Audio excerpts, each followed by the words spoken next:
Shalom Bapak Ibu yang dikasihi Tuhan. Mari kembali kita akan mempersiapkan diri kita untuk mengikuti ibadah online. Dan biarlah hati kita tertuju kepada Tuhan. Kita sembah dan agungkan Dia. Kita nyanyikan Hosana karena kita membutuhkan keselamatan daripadanya. Dan memohon kepada Tuhan, Tuhan, selidiki hati dan batinku. Apakah aku mengasihimu? Haleluya. Oh yes Jesus.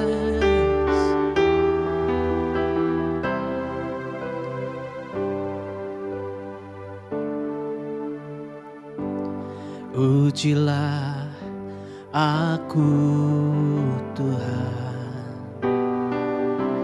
cobalah aku Tuhan, selidiki batinku dan hatiku, mataku tertuju padamu. Aku cinta padamu Tuhan. Aku rindu hadirat-Mu Tuhan. Aku ingin selalu dekat padamu, menikmati kehadiran.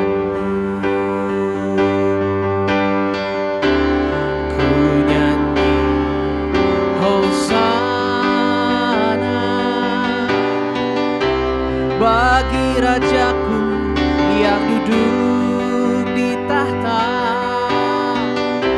aku muliakan dan kuagungkan. Kau layak disembah.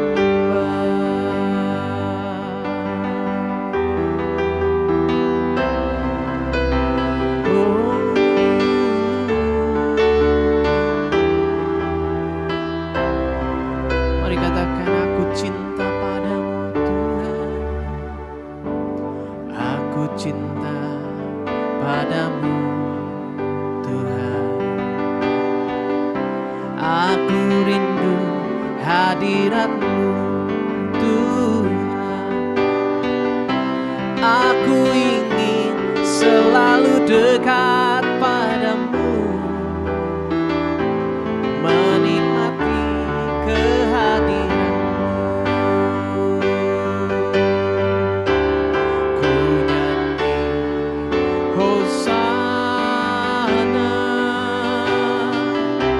Bagi Rajaku yang duduk di tahta, aku muliakan dan kuagungkan. Kau layak disembah. Ku nyanyi Hosana bagi Rajaku yang duduk di tahta. Aku muliakan dan kuagungkan.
Puji Tuhan, Shalom, kita dapat beribadah kembali pada sore hari ini, dan pada malam hari ini kita akan menyerahkan ibadah ini ke dalam tangan Tuhan sendiri.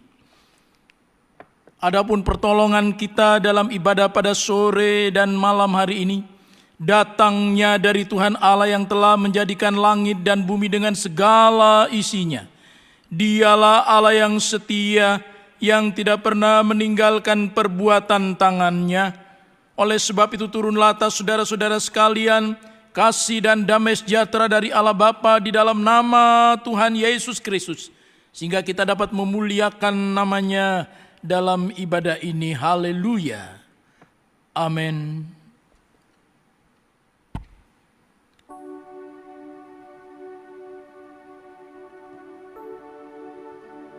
Shalom Bapak Ibu yang dikasihi Tuhan Yesus Kristus. Kita percaya bahwa dimanapun kita berada, Tuhan ada di sana. Oleh karena itu, saat sore malam hari ini, mari kita tujukan kembali hati kita menyembah Dia. Dan apapun yang menjadi kekhawatiran, ketakutanmu akan sirna, karena Tuhan beserta kita semua. Ku nyanyi haleluya, ku nyanyi haleluya, karena Engkau hebat, Engkau ajaib dan perkasa. Haleluya. Yes, Jesus. Oh, haleluya. Bapa, kami datang kepadamu. Oh, sembah Dia, sembah Dia. Bapakku datang menyembahmu di sini. Ku percaya Kau ada bagiku.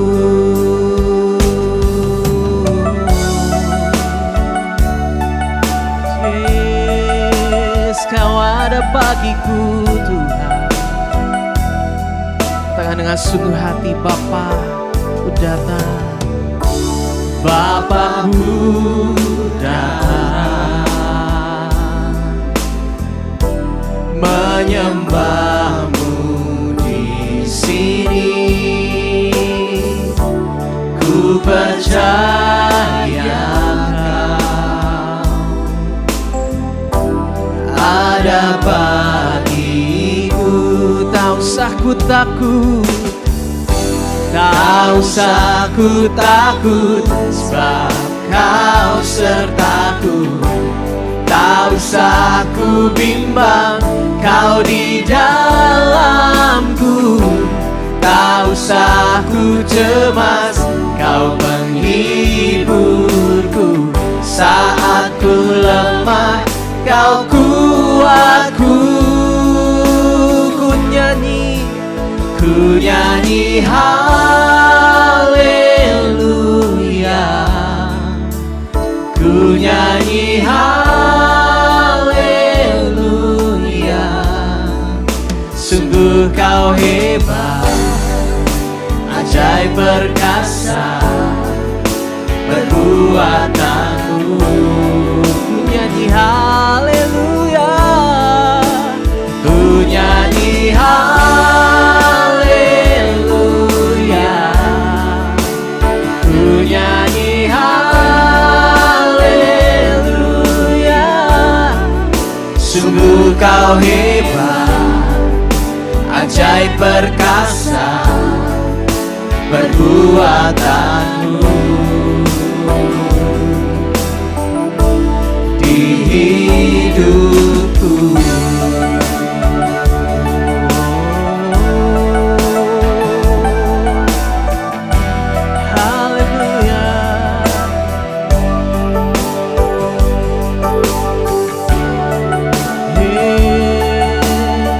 Katakan, tak usah ku takut, tak usah ku bimbang. Dengan iman katakan bersama, tak usah ku takut, sebab Kau sertaku. Tak Tak usah ku bimbang, kau di dalamku. Tak usah ku cemas, kau penghiburku.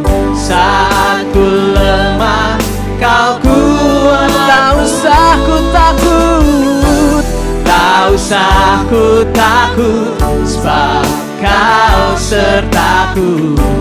Tak usah ku bimbang, kau di dalamku. Tak usah ku cemas, kau penghiburku. Saat ku lemah, kau kuatku. Ku nyanyi haleluya, ku nyanyi haleluya. Sungguh kau hebat, ajaib perkasa perbuatanmu. Kami bernyanyi haleluya. Oh, ku nyanyi haleluya.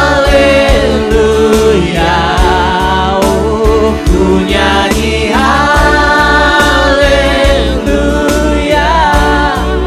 Sungguh kau hebat, ajaib perkasa. Ajaib perkasa. Amin.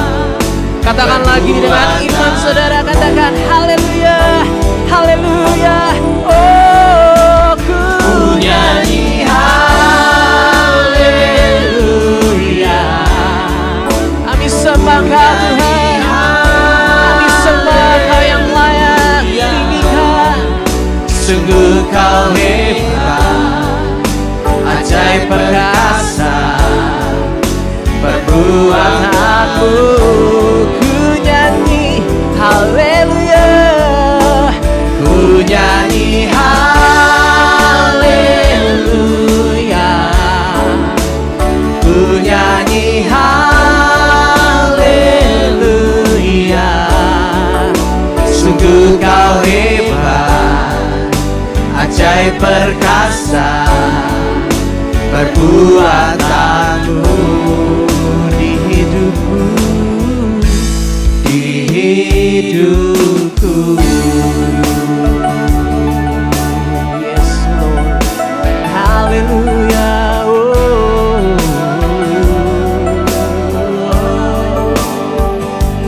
yes. Kau yang layak terima sebab pujian.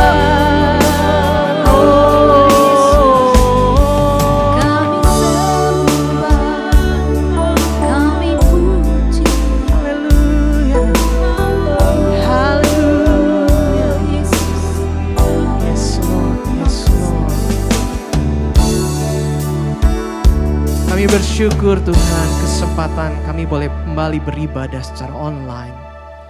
Dan kami tahu Engkau beserta dengan kami untuk selamanya. Sesuai janji firman-Mu, Engkau tidak pernah meninggalkan kami. Engkau tidak pernah membiarkan kami sedetik pun. Oleh karena itu kami bersyukur dalam ibadah sore malam hari ini. Engkau pun hadir menjamah kami, memberkati kami. Terima kasih Tuhan, pimpin ibadah online ini dari awal sampai akhir. Engkau bekerja dan mengurapi kami semua. Di dalam nama Tuhan Yesus Kristus kami berdoa bersyukur. Haleluya. Amin. Bapak Ibu Saudara yang dikasihi Tuhan, tak terasa sudah hampir 4 bulan kita berada di dalam hari-hari, waktu-waktu yang begitu menyesakkan. Namun melalui pengalaman pandemi ini saya belajar beberapa hal, setidaknya 2 hal. Untuk yang pertama, mengakui segala kelemahan dan keterbatasan kita.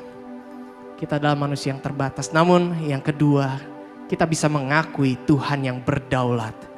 Dia adalah Tuhan yang terbesar, Dia adalah Tuhan yang termulia. Mari kita tinggikan dan agungkan Dia saja. Haleluya.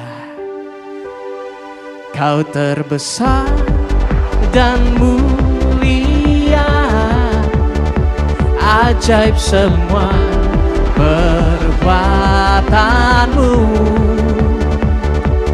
Kau terbesar besar dan mulia, biarlah semua memuji-Mu. Yes, mari kita dengan segenap hati memuji Dia. Segenap jiwa dan kekuatan kita agungkan Dia. Katakan bersama. Segenap hati aku memuji, segenap jiwa aku bernyanyi, karena Roh-Mu ada dalamku, Tuhan. Ku angkat tangan, ku angkat tangan, ku memuji, ku angkat suara dan menyanyi, karena Roh-Mu ada dalamku, Tuhan. Mari menari memuji, ungkapkan sukacita di hati.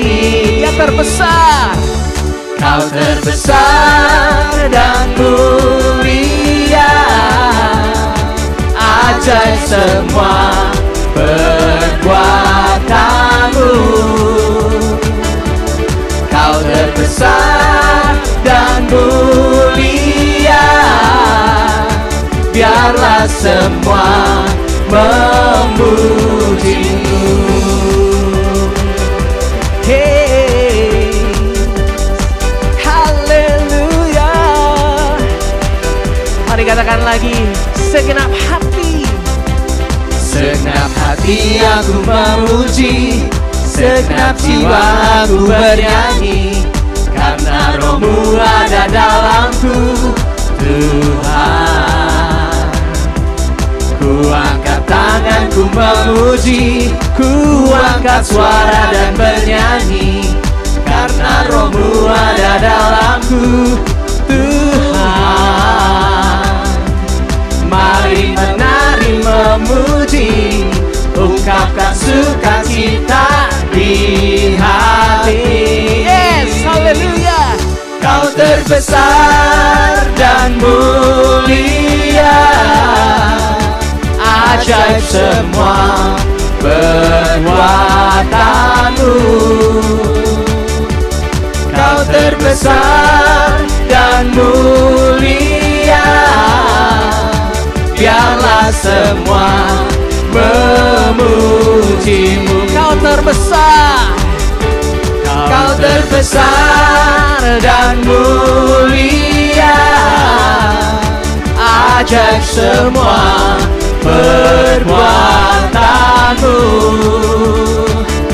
Kau terbesar dan mulia, biarlah semua memuji-Mu. biarlah semua yang bernafas memuji nama Tuhan. Haleluya. Yes, dengan segenap hati katakan kembali bersama-sama. Kau terbesar dan mulia, ajaib semua perbuatan-Mu. Kau terbesar dan mulia, biarlah semua memuji-Mu. Kau terbesar, Kau terbesar dan mulia, ajaib semua perbuatan-Mu.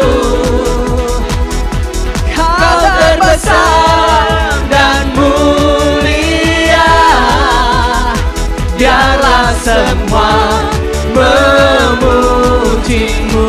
biarlah semua, Biarlah semua memuji-Mu.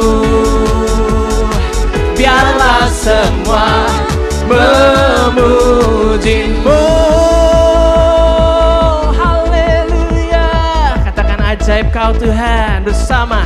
Ajaib Kau Tuhan, agung dan perkasa. Kau sumber kemenanganku, layak berkuasa, memerintah selamanya. Yesus, Yesus kaulah Raja mulia. Tak terbayang kebesaran-Mu Tuhan. Semua pemikiran-Mu sungguhlah amat luar biasa dalam hidup kami.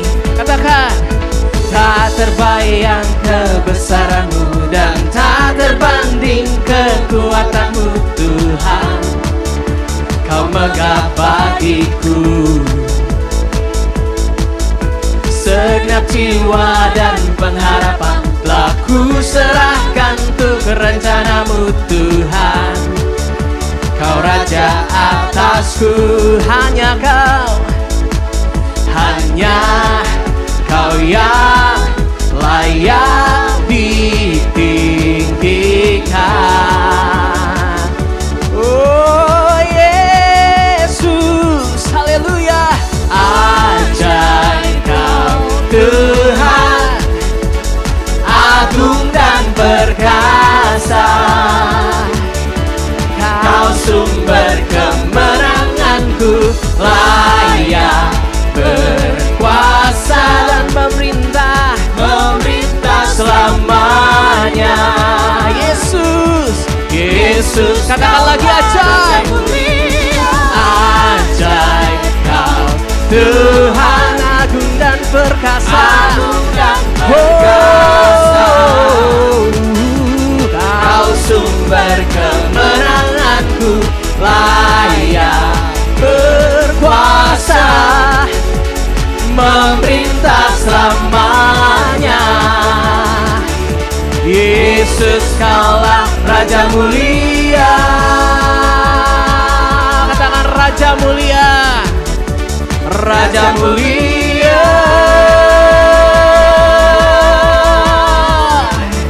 Raja mulia. Haleluya, haleluya, haleluya.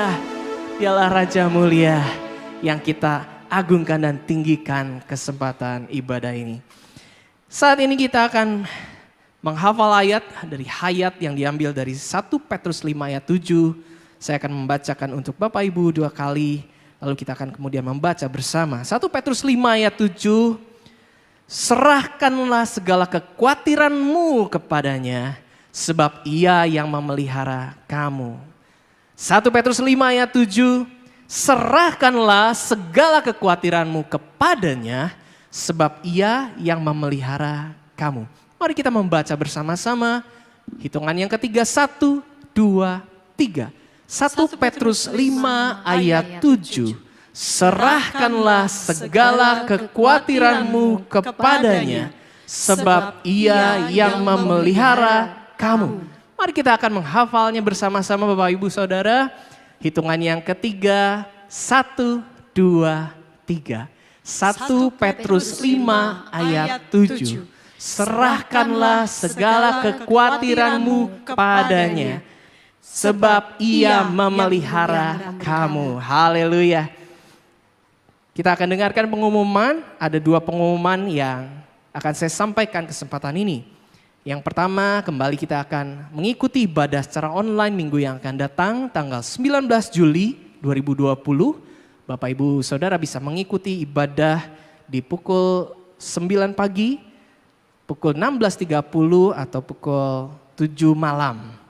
Dan yang kedua, yang penting untuk Bapak Ibu simak adalah ibadah hari ulang tahun gereja kita, Gereja Isa Al-Masih Pringgading yang ke-74 secara online pada hari Selasa 21 Juli pukul 18.00 atau pukul 6 malam akan ditayangkan secara online. Sekali lagi, ibadah HUT gereja kita yang ke-74 akan ditayangkan secara online pada hari Selasa 21 Juli pukul 6 malam. Mari kita akan menghadiri, mengikuti, mendukung setiap ibadah-ibadah yang diselenggarakan, dan biarlah ini boleh menjadi kekuatan buat kita semua. Sekarang kita akan memberikan persembahan. Dan ayat yang saya ambil untuk persembahan pada kesempatan ini diambil dari 2 Korintus 8 ayat 12. Sebab jika kamu rela untuk memberi, maka pemberianmu akan diterima, Kalau pemberianmu itu berdasarkan apa yang ada padamu, bukan berdasarkan apa yang tidak ada padamu. Mari kita berdoa menyerahkan persembahan kita. Bersyukur Tuhan untuk ibadah pada kesempatan ini. Dan saatnya kami akan memberikan persembahan. Biarlah Tuhan yang akan menolong kami memberikan hikmat untuk kami boleh memberikan persembahan sesuai dengan kerelaan hati kami dan sesuai dengan tuntunan Tuhan. Dan biarlah Tuhan juga yang memberkati setiap usaha pekerjaan, bisnis, apapun yang dikerjakan oleh anak-anak-Mu, supaya Tuhan buat berhasil dan mereka boleh terus melayani Tuhan, memuliakan Tuhan dengan hidupnya. Terima kasih Tuhan, kami serahkan persembahan ini di dalam nama Tuhan Yesus Kristus. Haleluya. Amin.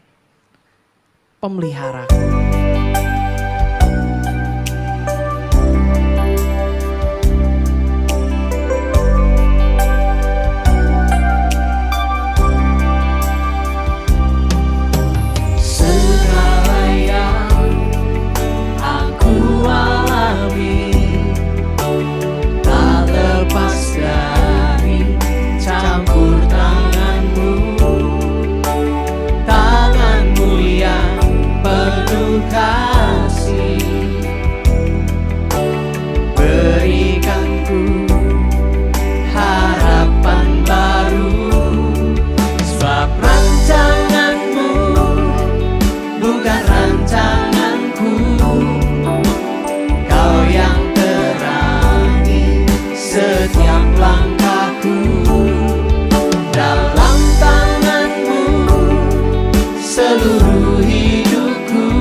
Sebab Engkaulah Tuhan pemeliharaku.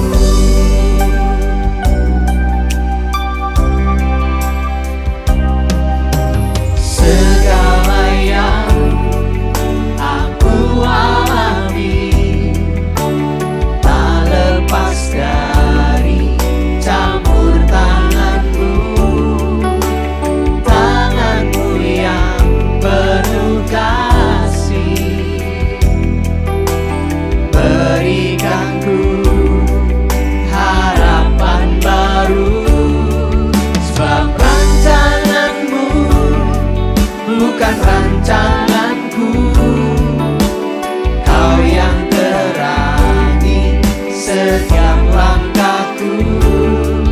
Dalam tangan-Mu seluruh hidupku, sebab Engkaulah Tuhan. Sebab Engkaulah Tuhan.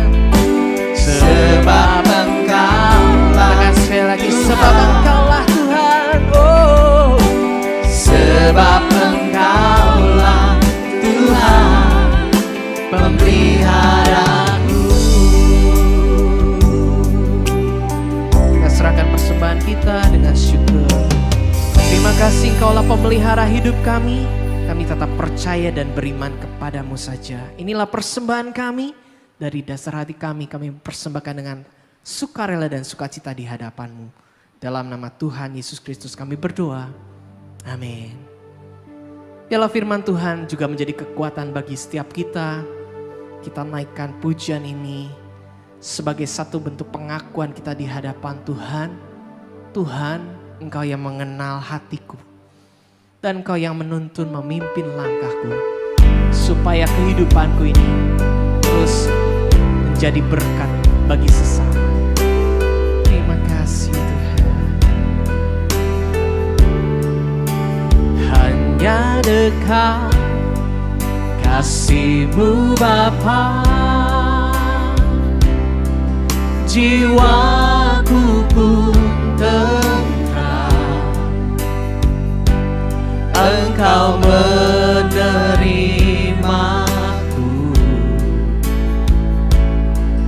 dengan sepenuhnya. Walau dunia melihat rupa, namun Kau memandangku sampai ke kedalaman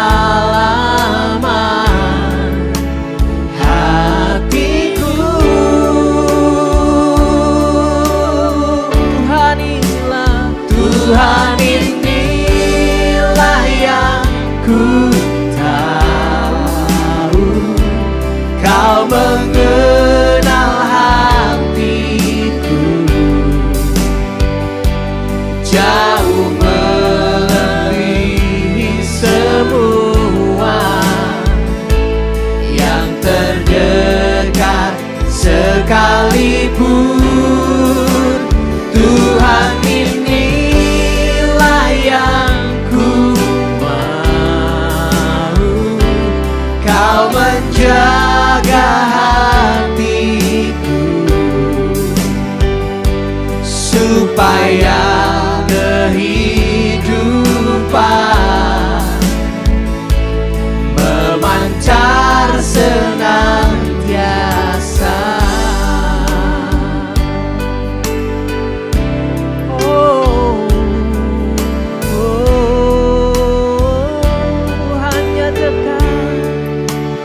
Hanya dekat kasih-Mu Bapa, jiwaku pun tentram. Engkau menerimaku dengan sepenuhnya, walau dunia melihat rupa, namun Kau memandangku sampai ke dalam hatiku. Oh, Tuhan, inilah yang ku tahu, Kau mengenal hatiku jauh melebihi semua yang terdekat sekalipun. Tuhan, inilah yang ku mau, Kau menjaga hatiku supaya kehidupan memancar senantiasa. Supaya kehidupan memancar senantiasa. Supaya kehidupan memancar senantiasa.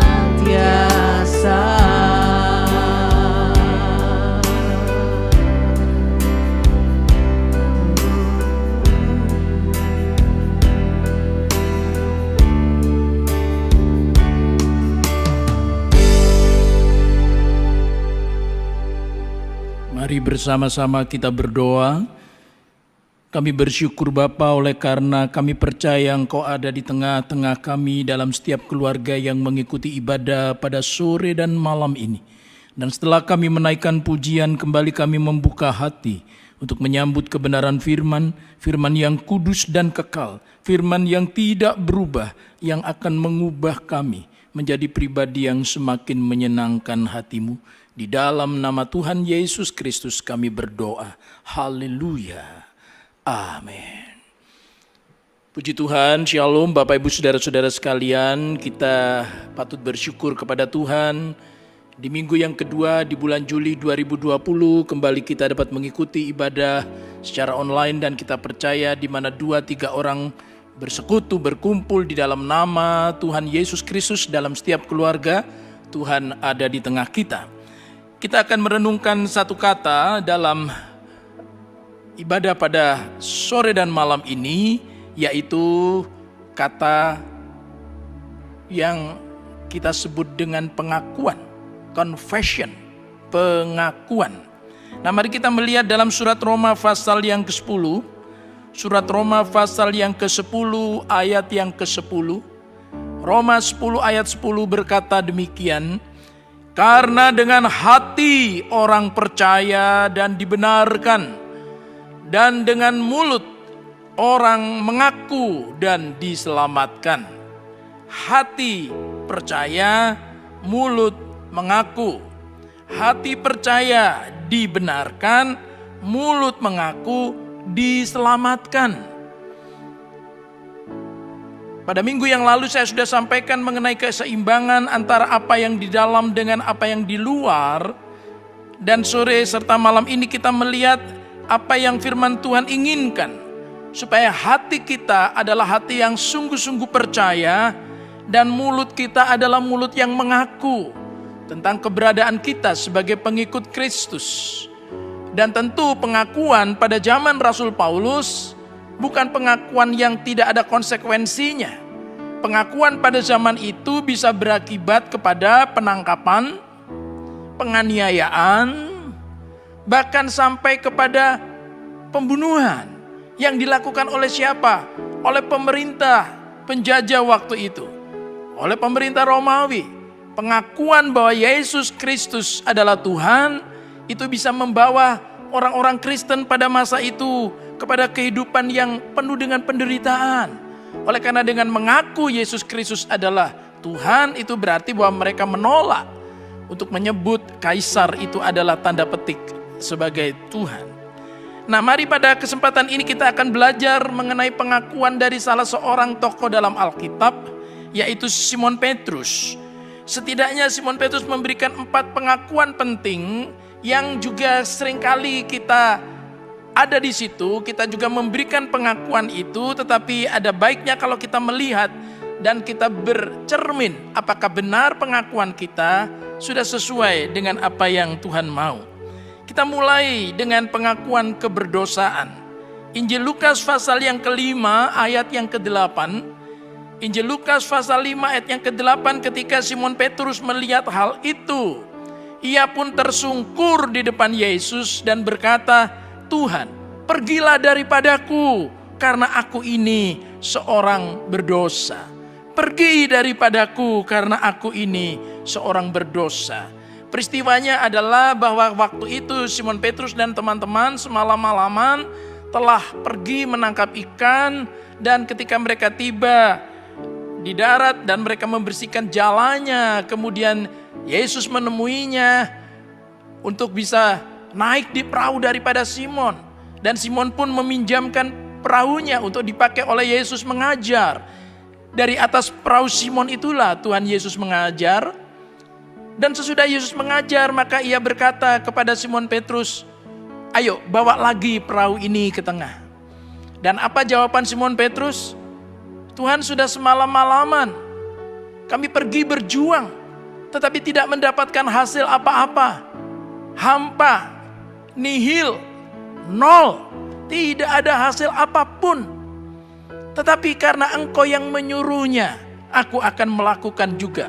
Luar biasa saudara-saudara.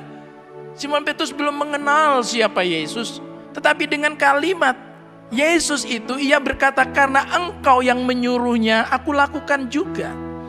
Nah, bisakah kita melakukan segala sesuatu bukan karena itu mau kita, tetapi kita melakukan itu karena itu maunya Tuhan. Tuhan, saya sulit untuk mengampuni, tapi kalau Tuhan suruh, saya mau lakukan juga. Tuhan, saya sulit untuk memberi di tengah-tengah kondisi seperti ini, tetapi karena Engkau menyuruhnya, aku akan memberinya juga. Tuhan, begitu sulit untuk aku memiliki ketenangan hati, kedamaian di situasi seperti ini, tapi karena Engkau menyuruhnya, aku mau melakukannya. Dan betul, ketika Simon Petrus melakukannya, ia mendapatkan begitu banyak ikan sehingga dikatakan bahwa jalannya hampir koyak dan ia perlu memanggil rekan-rekan yang lain untuk menolongnya. Karena ikan hasil tangkapan atas ketaatan kepada perintah Yesus memberikan hasil yang luar biasa. Dan melihat hal itu saudara-saudara, Simon Petrus berkata, "Tuhan, pergi daripadaku, aku ini seorang berdosa." Nah, kita melihat ada 2 hal yang menarik di sini. Pengakuan keberdosaan ini di dalamnya yang satu adalah tentu pertama-tama Simon Petrus meragukan kemampuan Tuhan. Siapa? Dia adalah rabi, kerjanya mengajar, dan saya nelayan. Oh, semalam-malaman saja saya tidak bisa, tidak mampu menghasilkan sesuatu, lalu dia menyuruh, apa iya? Tapi karena aku lakukan, ternyata hasilnya di luar dugaan. Berarti saya punya persepsi yang keliru tentang Tuhan. Saya punya pandangan yang keliru dan sekarang saya tercelik. Saya melihat keajaiban Tuhan, lalu dia tersungkur. Nah, yang kedua saudara-saudara, oleh karena apa? Oleh karena Simon Petrus betul-betul merasa dirinya itu mendapatkan anugerah. Jadi pengakuan itu datang setelah dia memperoleh berkat. Setelah dia diberkati oleh Tuhan, ada pengakuan, aku ini orang yang berdosa. Apa artinya? Bapak Ibu saudara-saudara sekalian, ada begitu banyak orang yang setelah ditolong oleh Tuhan,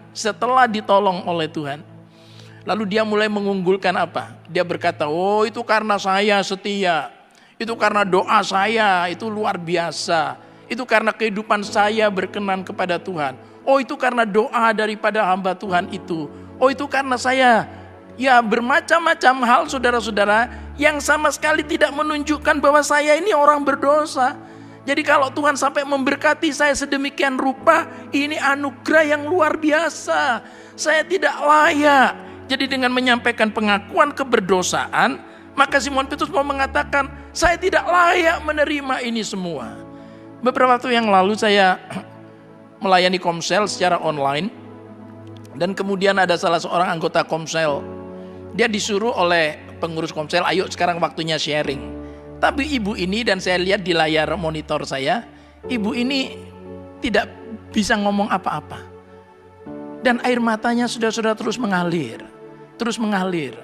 Dan setelah ditunggu sekian lama, ibu ini berkata, maaf saya tidak bisa ngomong apa-apa. Saya ini tidak setia sama Tuhan. Saya ini kurang sungguh-sungguh kepada Tuhan. Tetapi di tengah-tengah musim pandemi ini saya memperoleh berkat Tuhan. Saya sungguh tidak layak. Saya sungguh tidak pantas menerima ini semua. Oh Tuhan begitu baik. Nah saudara-saudara, tidak ada satupun muncul karena saya setia. Karena saya sudah berkenan kepada Tuhan, seolah-olah mengunggulkan diri sendiri. Nah pengakuan keberdosaan datang dari berkat. Oleh karena sebenarnya kita tidak layak. Siapa kita yang terus dipelihara oleh Tuhan, dijaga oleh Tuhan, diberkati oleh Tuhan. Nah ini yang harus terus kita miliki, bahwa setelah kita menerima berkat, kita berkata, I am a sinner. Saya adalah seorang yang berdosa. Dan itu membawa kita kepada kerendahan hati. Nah yang kedua, pengakuan kemesiasan. Mari kita lihat dalam Injil Matius pasal yang ke-16, ayat yang ke-16. Maka jawab Simon Petrus, engkau adalah Mesias, anak Allah yang hidup. Saat itu dikatakan bahwa Yesus membawa murid-muridnya sampai ke sebuah tempat yang bernama Kaisaria Filipi. Di Alkitab ada dua kota yang namanya sama, yaitu Kaisaria. Yang pertama disebut dengan Kaisaria Maritima. Kaisaria Maritima itu ada di tepi laut tengah. Ya, tetapi ini Kaisaria Filipi itu ada di kaki Gunung Hermon. Dan di Kaisaria Filipi ini dikatakan di situ ada begitu banyak patung-patung dewa-dewa. Ya, ada patung yang disebut dengan Panion, dewa Pan. Itu dewa sesembahan Yunani Romawi, dewa Pan. Nah, dewa Pan itu adalah dewa hutan. Dan di situ dari kata Panion itu muncul kata Banias. Banias itu nama tempat itu sekarang. Di situ tuh ada sumber air yang kemudian mengalir ke Sungai Yordan. Nah, tentu ketika Yesus membawa murid-muridnya ke tempat itu, tentu bukan kebetulan. Ada maksud Tuhan. Tuhan mau menunjukkan dari antara ilah-ilah yang dibuat oleh manusia ini, ilah-ilah yang mati ini, menurut kamu siapakah anak manusia? Dan kemudian murid-murid memberitahukan bahwa ada yang mengatakan Elia, ada yang mengatakan Yeremia, ada yang mengatakan nabi yang lain. Tetapi menurut kamu siapakah aku ini? Lalu barulah muncul pengakuan kemesiasan dari Simon Petrus. Engkau adalah Mesias, anak Allah yang hidup. Yang lain itu mati. Ilah-ilah itu tidak berdaya. Engkaulah anak Allah yang hidup. Nah, saudara-saudara yang saya kasihi dalam Tuhan Yesus Kristus, berarti pengenalan kepada Yesus Kristus satu tidak bisa hanya berasal dari apa kata orang. Belakangan ini muncul saudara-saudara ungkapan-ungkapan tokoh-tokoh tertentu dalam prinsip hidupnya yang lalu dipandang tidak sesuai dengan firman. Lalu menanyakan kepada saya beberapa orang, bagaimana Pak Petrus? Orang ini figur publik, ya, diakui tapi punya prinsip yang kok tidak sama dengan firman. Saya bilang ya jangan ikuti apa kata orang, siapapun dia. Jangan ikuti apa kata orang, ikuti apa kata Tuhan. Karena apa kata orang, siapapun dia bisa keliru. Pernyataan orang-orang tentang siapa Yesus keliru. Makanya Yesus bertanya lagi, menurut kamu siapa aku? Jadi bukan apa kata orang. Pengenalan kita kepada Kristus yang kedua juga bukan karena pengalaman kita. Oh, karena saya mengalami Tuhan itu baik buat saya, maka Tuhan itu baik. Oh, karena saya mengalami bahwa Tuhan mengasihi saya, maka saya berkata Tuhan itu kasih. Tapi kalau saya tidak mengalami kebaikan Tuhan dari sisi persepsi saya, berarti Tuhan tidak baik. Kalau saya tidak mengalami kebaikan Tuhan, saya tidak mengalami kasih Tuhan, lalu saya berkata Tuhan itu bukan kasih, bahkan Tuhan itu tidak mampu, bahkan Tuhan itu tidak berkuasa, bahkan bisa sampai kepada Tuhan itu tidak ada. Pengenalan kita terhadap Tuhan tidak boleh berdasar apa kata orang, dan juga tidak boleh berdasar kepada pengalaman kita yang subjektif tentang Tuhan. Pengalaman kita, pengenalan kita kepada Tuhan itu harus berdasarkan pewahyuan. Itulah sebabnya Yesus berkata kepada Simon Petrus, waktu Simon Petrus berkata, engkaulah Mesias, anak Allah yang hidup, Yesus berkata, berbahagialah engkau Simon bin Yunus, sebab bukan manusia yang menyatakan itu kepadamu, melainkan Bapakku yang di sorga. Pengenalan yang betul terhadap Yesus Kristus adalah pengenalan berdasarkan revelation, pewahyuan. Nah, buat kita sekarang, kalau kita mau mengenal Tuhan lebih dalam, harus lewat pewahyuan. Pewahyuan yang mana? Hanya satu, saudara-saudara, wahyu yang tertulis, yaitu firman Allah. Semakin kita menekuni firman, semakin kita kenal siapa Tuhan. Semakin kita, saudara, hidup dalam firman, semakin kita tahu siapa Dia. Kita tahu prinsip kerjanya, kita tahu karakter Tuhan, kita tahu tentang kepribadiannya, dan kita semakin mengasihi Dia. Tapi kalau hanya berdasar apa kata orang, itu belum tiba pada pengenalan yang benar, bahkan bisa tersesat. Kalau berdasarkan pengalaman sendiri, itu bisa subjektif. Jadi dimulainya dengan pewahyuan. Nah, setelah dengan pewahyuan itulah kemudian kita mengalami. Oleh karena kekristenan bukan agama sudah teoritis, tapi kekristenan adalah agama yang di dalamnya ada pengalaman, tapi pengalaman tidak boleh dijadikan sebagai satu-satunya tolok ukur pengenalan kita kepada Tuhan. Dimulai dengan revelation, pewahyuan. Saya memperoleh kebenaran tentang Tuhan dari firman-Nya. Firman-Nya berkata apa tentang Tuhan? Firman itu berkata apa tentang prinsip keluarga? Firman itu berkata apa tentang pendidikan anak? Firman itu berkata apa tentang cara kita berbisnis? Firman Tuhan berkata apa kalau kita masuk di masa pandemi? Semua hal itu adalah pewahyuan. Sehingga ketika kita betul-betul mengakui pewahyuan itu, menerimanya, dan itu berlaku dalam hidup kita, maka pengenalan kita akan Tuhan adalah pengenalan yang benar dan kemudian diteguhkan. Jadi pengalaman hidup kita dengan Tuhan itu bukan sandaran utama, tapi itu peneguhan. Pengenalan kita berdasarkan pewahyuan diteguhkan oleh pengalaman-pengalaman itu. God is good, itu pewahyuan. Ya, mungkin saya belum mengalami kebaikan Tuhan, tapi itu pewahyuan, Allah itu baik. Nah, ketika kita mengalaminya, oh, saya diteguhkan. God is love. Ketika kita mengalaminya, oh, kita diteguhkan. Dia adalah Allah El Shaddai. Dia adalah Allah yang Jehovah Jireh, mencukupi apa yang menjadi kebutuhan saya. Mungkin sekarang belum mengalaminya, tapi saya percaya satu kali kelak saya akan mengalaminya. Tapi kalaupun saya belum mengalaminya, Allah kita adalah El Shaddai. Itu iya dan amin, karena itu pewahyuan. Nah, sayang sekali ada orang-orang Kristen yang hanya mengandalkan pengenalan kepada Tuhan, pengenalan kepada prinsip keluarga, pengenalan terhadap prinsip bisnis, hanya apa kata orang, hanya karena dia figur tertentu, hanya mungkin karena dia hamba Tuhan tertentu. Tapi let's back to the Bible. Mari kita kembali kepada Alkitab. Apa kata firman? Nah, yang ketiga, saudara-saudara, pengakuan apa? Matius pasal yang ke-26, dalam Injil Matius pasal 26 ayat 33. Petrus menjawabnya, biarpun mereka semua tergoncang imannya karena engkau, aku sekali-kali tidak. Bahkan ayat 35, kata Petrus kepadanya, sekalipun aku harus mati bersama-sama engkau, aku tak akan menyangkal engkau. Semua murid yang lain pun berkata demikian juga. Nah, saudara-saudara, pengakuan pertama tadi pengakuan keberdosaan. Pengakuan yang kedua adalah pengakuan kemesiasan dari Yesus Kristus anak Allah yang hidup. Dan yang ketiga adalah pengakuan komitmen. Oh, ini luar biasa. Kalau saya ada di sana pada masa itu, bersama-sama dengan Simon Petrus, dan misalnya masuk kategori juga sebagai murid Yesus, tentu saya, saudara, pasti akan berkata hal yang sama. Mengapa? Karena sebelumnya Yesus berkata begini. Yesus berkata bahwa ia sesuai dengan apa yang telah disampaikan oleh para nabi, ya. Malam ini katanya kamu semua akan tergoncang imanmu karena aku. Sebab ada tertulis, aku akan membunuh gembala dan kawanan domba itu akan tercerai-berai.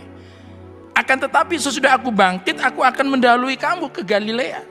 Nah, mendengar Yesus itu akan mengalami penderitaan, bahkan akan dibunuh dan kawanan domba tercerai-berai. Lalu Petrus menjawab, wah, yang lain boleh saja tergoncang, tapi saya enggak akan. Lalu Yesus berkata, loh, gini loh Simon, sebelum ayam berkokok engkau telah menyangkal aku 3 kali. What? Sebelum ayam berkokok engkau akan menyangkal aku 3 kali. Wah, Petrus masih, saudara-saudara, dia menjawab, sekalipun aku harus mati bersama dengan engkau, aku tak akan menyangkal engkau. Dan saudara-saudara, ini bukan cuma Simon Petrus loh. Simon Petrus menjadi semacam representatif, perwakilan dari semua murid. Karena kalimat berikutnya di ayat 35, semua murid yang lain pun berkata demikian juga. Pengakuan komitmen ini bagus. Berkomitmen kepada Tuhan tuh benar, tidak ada yang salah. Tetapi, nah ini ada tetapinya di sini. Komitmen itu sayangnya didasarkan kepada kekuatan sendiri, didasarkan kepada kemampuan diri sendiri. Simon Petrus belum menyadari siapa dirinya yang lemah. Tadi memang pada awalnya dia mengaku saya berdosa, tapi kemudian setelah beberapa waktu mengikuti Yesus, dan ini di babak-babak akhir, ya, pengiringannya kepada Yesus, sudah dia merasa dirinya sudah kuat, sudah hebat. Saya seolah-olah imun terhadap segala hal yang disebut dengan penyangkalan, undur dari iman, undur dari pelayanan, saya tidak akan. Si A itu jatuh, saya tidak akan. Wah, ini hebat. Tetapi saudara, sayang dia mengandalkan kekuatannya sendiri. Nah, terbukti dengan apa? Baru sesudah itu Yesus mengajak Simon Petrus, Yohanes, Yakobus kemana? Ke Taman Getsemani. Bagaimana Simon Petrus berkata, aku tidak akan menyangkal engkau. Aku bisa, kalaupun harus mati bersama-sama engkau. Lalu dia suruh berdoa saja 1 jam di Taman Getsemani, tidur. Dan saya rasa saudara-saudara, walaupun Alkitab tidak mengatakan, ngorok juga tuh kayaknya. Ya, mengapa? Karena Yesus berdoa 1 jam ditemui masih tidur. Yesus berdoa lagi kali kedua ditemui masih tidur. Yesus berdoa lagi ketiga masih tetap tidur. Coba itu tidur macam apa? Itu tidur yang sangat nyenyak. Salahkah manusia tidur? Oh, tidak salah. Tapi itu terjadi sesudah ada satu pengakuan komitmen semacam itu. Lah bagaimana? Mau mati buat Tuhan, disuruh berjaga-jaga 1 jam saja berat. Lah kita juga kadang-kadang begitu. Wah, saya mengasihi Tuhan. Wah, saya mau memberikan segalanya buat Tuhan. Disuruh ini saja yang sederhana kadang-kadang penuh dengan penolakan. Disuruh melakukan ini saja saudara tidak mampu. Belum lagi saudara-saudara, kalau kita melihat dalam ayat-ayat berikutnya ketika Yesus ditangkap apa yang terjadi? Tadi murid-murid juga berkata, wah kami juga begitu, sama seperti rekan kami Simon Petrus. Kami juga akan siap mati buat Tuhan. Lihat ayat 56 bagian terakhir. Lalu semua murid itu meninggalkan dia dan melarikan diri. Semua murid meninggalkan dia dan melarikan diri. Mana tadi yang komitmen itu?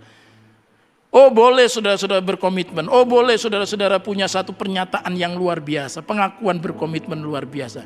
Tapi apa yang menjadi dasar? Kalau hanya kepada kemampuan diri sendiri, saudara-saudara pasti gagal. Tidak akan bisa. Simon Petrus gagal, murid-murid gagal. Dan ketika murid-murid saudara-saudara meninggalkan Yesus, sampai Yesus dibawa ke hadapan mahkamah agama, dan kita lihat di situ, mulai dari ayat 69 disebutkan Petrus menyangkal Yesus. Betul-betul apa yang Yesus katakan terjadi penyangkalan. Berarti apa? Kalau kita mau menyatakan pengakuan komitmen begini, Tuhan terima kasih, Engkau telah angkat aku, Engkau telah tebus aku, sekarang aku mengiring Engkau. Aku tahu tantangan ke depan ini tantangan yang berat. Aku tetap mau setia, tapi buatlah aku setia. Aku tetap mau melayani Engkau, tapi buatlah aku. Roh Kudus tolonglah aku. Aku tidak mengandalkan kekuatanku untuk setia. Tidak akan mengandalkan kekuatanku untuk tetap iring Tuhan. Tidak akan mengandalkan kekuatanku untuk tetap melayani Tuhan. Tidak akan mengandalkan kekuatanku tetap hidup sebagai terang dan garam di tengah-tengah dunia ini. Tapi biar kiranya Roh Kudus menolong aku supaya komitmenku itu betul-betul terjadi. Jadi saudara-saudara, berarti apa? Boleh memberikan pengakuan komitmen, tapi harus berdasar kepada pertolongan Tuhan. Mengandalkan pertolongan Tuhan, bukan kepada kemampuan dan kekuatan sendiri. Dan yang terakhir adalah Yohanes 21 ayat 15 sampai 17. Injil Yohanes pasal 21 ayat 15 sampai 17. Sesudah sarapan, Yesus berkata kepada Simon Petrus, "Simon anak Yohanes, apakah engkau mengasihi aku lebih daripada mereka ini?" Jawab Petrus kepadanya, "Benar Tuhan, engkau tahu bahwa aku mengasihi engkau." Kata Yesus kepadanya, "Gembalakanlah domba-dombaku." Kata Yesus pula kepadanya untuk kedua kalinya, "Simon anak Yohanes, apakah engkau mengasihi aku?" Jawab Petrus kepadanya, "Benar Tuhan, engkau tahu bahwa aku mengasihi engkau." Kata Yesus kepadanya, "Gembalakanlah domba-dombaku." Ayat 17, kata Yesus kepadanya untuk ketiga kalinya, "Simon anak Yohanes, apakah engkau mengasihi aku?"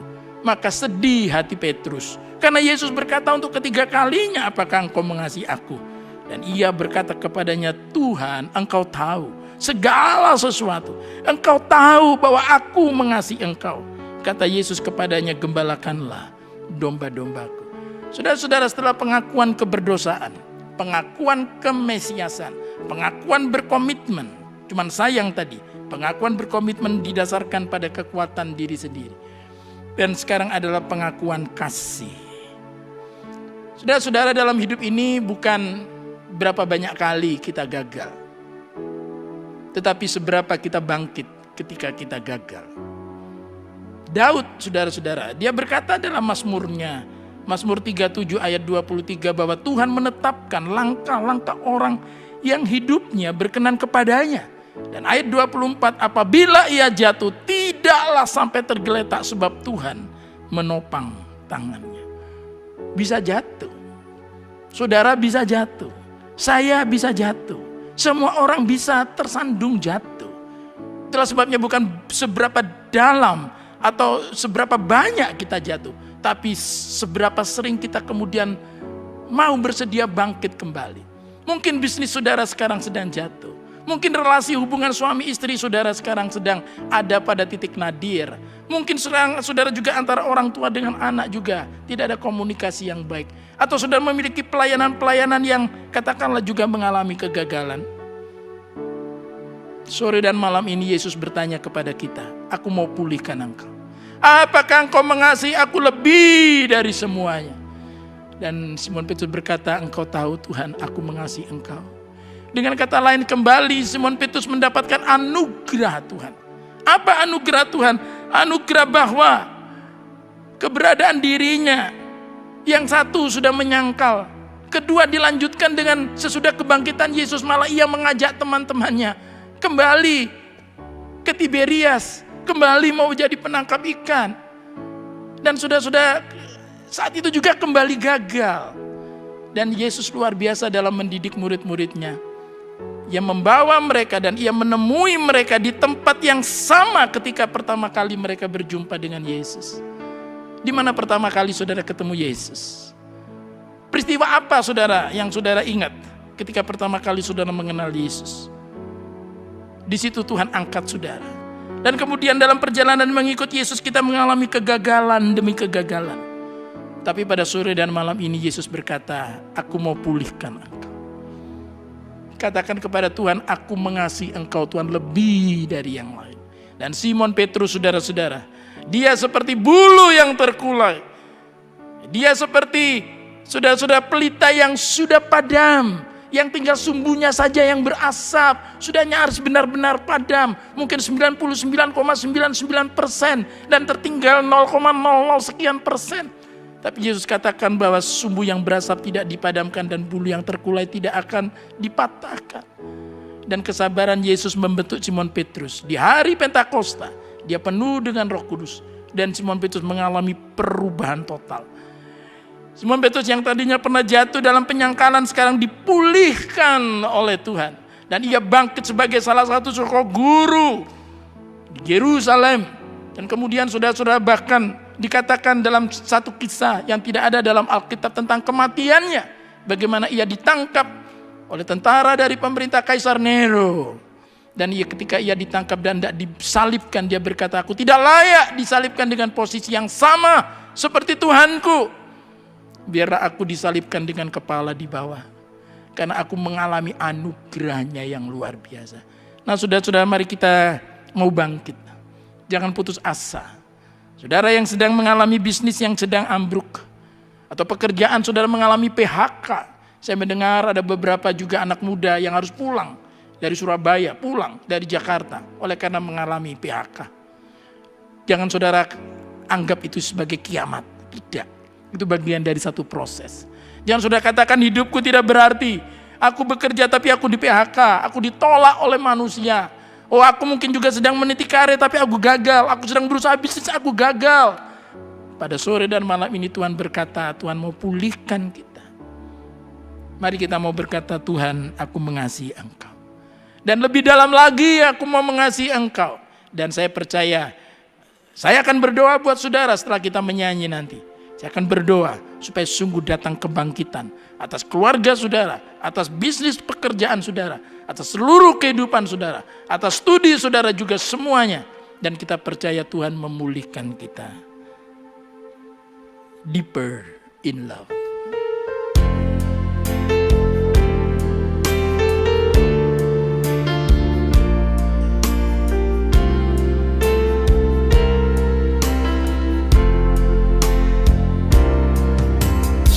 Hal yang ku rindukan, ya Tuhan, selalu berada di dekat-Mu dengan segenap hati, dengan segenap jiwa, ku menanti di hadirat-Mu. Lebih dalam lagi ku rindu Kau Tuhan, lebih dari segala yang ada.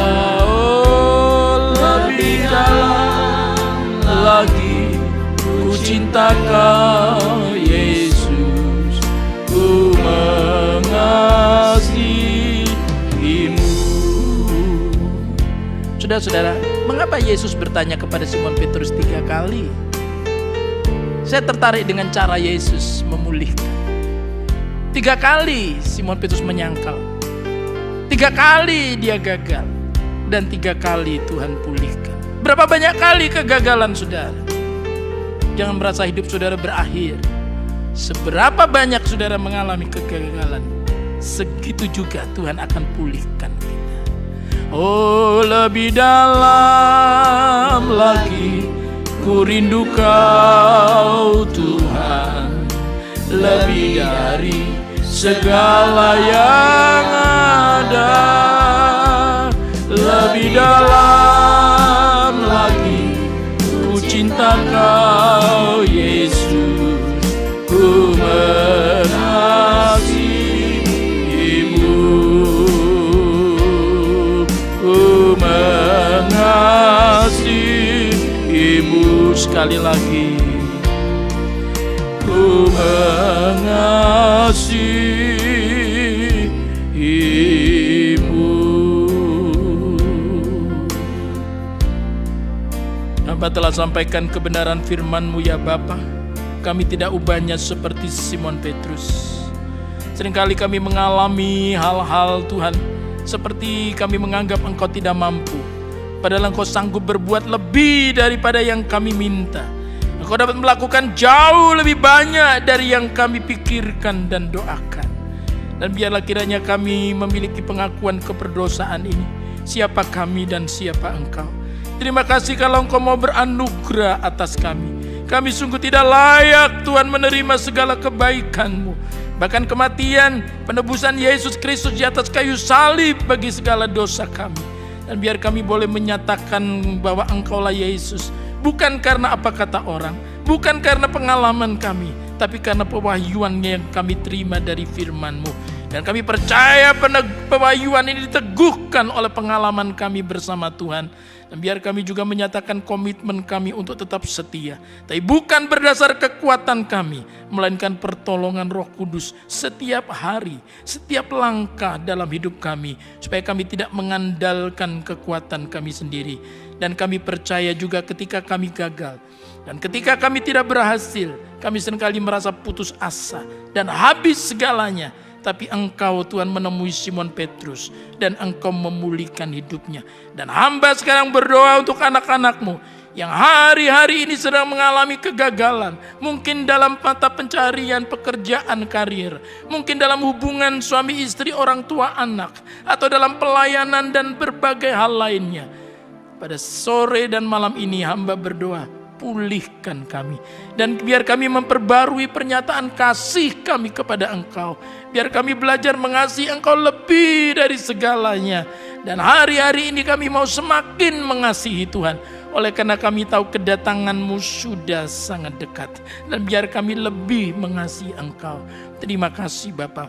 Kami percaya Engkau sedang memulihkan anak-anak-Mu. Dan dalam beberapa waktu ke depan ini, kami percaya akan ada begitu banyak kesaksian pemulihan yang Engkau kerjakan.